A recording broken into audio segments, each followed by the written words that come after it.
Oh, hi, Richard. Welcome to the Dave Ramsey Show. Hi, Dave. Thanks for taking my call. Sure. What's up? My 10-year-old daughter burned your book. Okay. She got mad at us. We're trying to figure out how to handle this.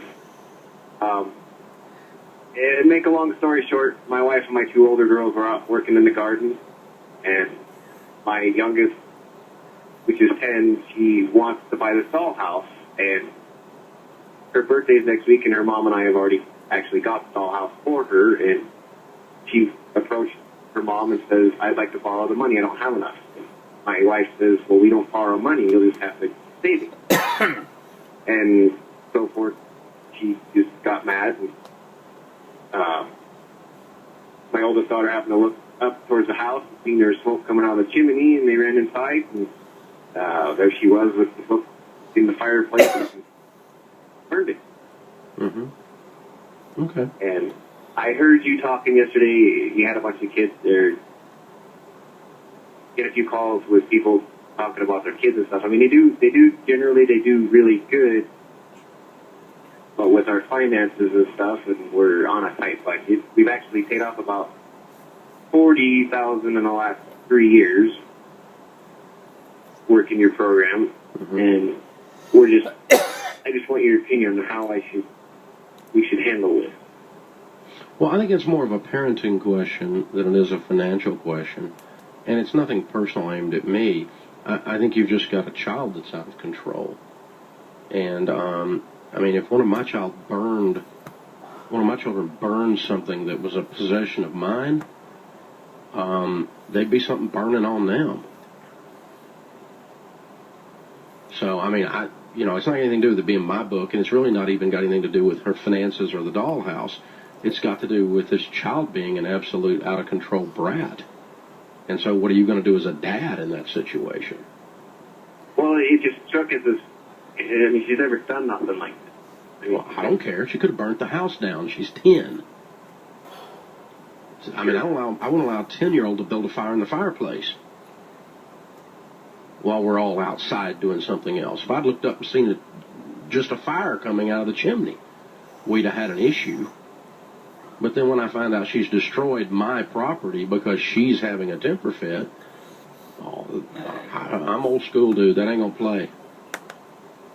So, I mean, it's not got anything to do with finances. It's got to do with the child's out of control.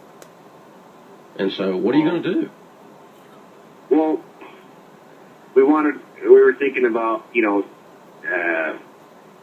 the financial aspect of thinking she has to pay for it. I mean, she got, I'm a truck driver, so I'm not actually at home. And my wife has pretty much dealt with it, the best she could. But, well, what does that mean? She got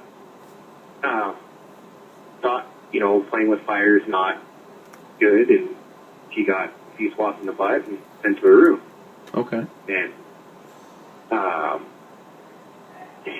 we're old-fashioned, I guess, ourselves in the fact of raising our kids. Yeah. Our aspect of, from the financial aspect of it, is the consequences. Yeah, the consequences would be, if my son took my power drill that I like and threw it in the creek, he would have gotten the same thing she got and got to pay for the drill. Punishment, instruction, and consequences. So I think you're on track. But again, the thing is, she needs to hear real loud and clear. This ain't got anything to do with what the book says or who wrote the book. This is not a Dave Ramsey problem. This is not a financial problem. This is a child destroying your property problem. And that's what she needs to get out of this. And, so just pretend like it was another item that she destroyed.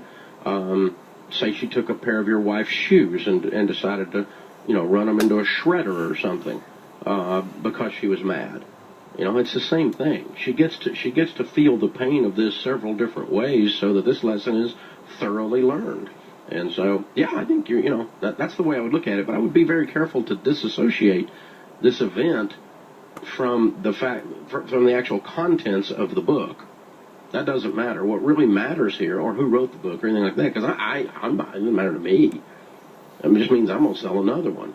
But but I should put the kid on commission.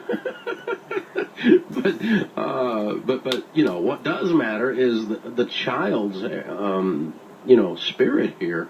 That is not something that can stand. Because the next thing you know, it's going to be, she's tearing up some neighbor something that the neighbor made her mad. And that's that kind of stuff. That's what I would be concerned with as a dad, not the financial issue. The financial issue of you replace what you tore up is a good lesson. And yeah, I'd take that out of her dollhouse money. And I'm a little weird as a parent giving her a big nice gift right after that too for her birthday. But I don't know. You can think about that. I don't want to be too harsh. But I think the big deal here is the child just has to learn her boundaries and that kind of behavior is not going to be tolerated. So yeah, some punishment, some instruction, and some financial retribution. That's probably what would have happened at the Ramsey house. It would have been very direct and very swift too. Wayne is in San Antonio. Hi, Wayne. Welcome to the Dave Ramsey Show. Thank you, Dave. How are you? I am better than I deserve. What's up? Well, I'll tell you, my grandparents been practicing the Dave Ramsey plan 60 years ago, but I guess your book wasn't out. Yeah, I think it was common sense before I had any. I have a quick question. I know you love real estate. My wife and I have been looking at a condo or a vacation home, and we're trying to decide what would Dave do, as far as would you borrow money? Is that considered a toy, like a motorcycle, car? Could you borrow money, a 10-year mortgage for a vacation home or a condo? I consider it a toy. I've got a lake house that is one of my favorite places on the planet, but we saved up to pay for that after everything else was out of debt, and we paid cash for it. Okay. And you'll just enjoy it more as a vacation thing when you're not, when you're not paying payments on it. No, I agree. And we're debt-free. We've been debt-free for years, and our regular home is paid for. But that's cool. How much have you got saved that you could use to buy something with? Well, I've got probably $500,000 in, various savings, Roths, and mutual funds. How old are you? I'm 58. Okay, so you really can't touch a lot of that. How much of it's in non-retirement? Probably half. Okay, so you could a couple of $100,000. Wouldn't that buy you a pretty nice condo? Definitely. That's not even, 125, 150. So I guess kind of the question is, I want to buy a vacation home. I can pay cash for it, but I'm thinking about borrowing anyway. Is that the question? Oh, boy. Yeah. Yeah, exactly. You got me on that one. All right, dude. Go buy your house. You've earned it. You've done a great job. You've saved money. You've been wise. You're debt-free. You're in the top 3% of Americans. You really do have your act together. Grandpa will be proud of you, all of that's good, and you've earned the right. This is living like no one else, so later you get to live like no one else. So go get you a nice vacation property and pay cash for it. And don't feel an ounce of guilt about doing that. You've done a really good job. 27 and a half minutes after the hour, this is the Dave Ramsey Show. The phone number is 888-825-5225. You can also jump on at DaveRamsey.com and send me an email, and you can follow us on Twitter if you'd like, at Dave Ramsey. Thank you. On Twitter, in a divorce, does one spouse have a right to the other's 401k? Yes, in most states. And it is an asset, and there is actually federal law that allows you to, in the divorce situation, to create a spousal IRA by rolling out part of your spouse's 401k into an IRA in the event of a divorce. And but that's a part of the settlement and a part of the negotiation in a divorce as to who ends up with what. But in most states, yes, check your attorney for details. This is the Dave Ramsey Show.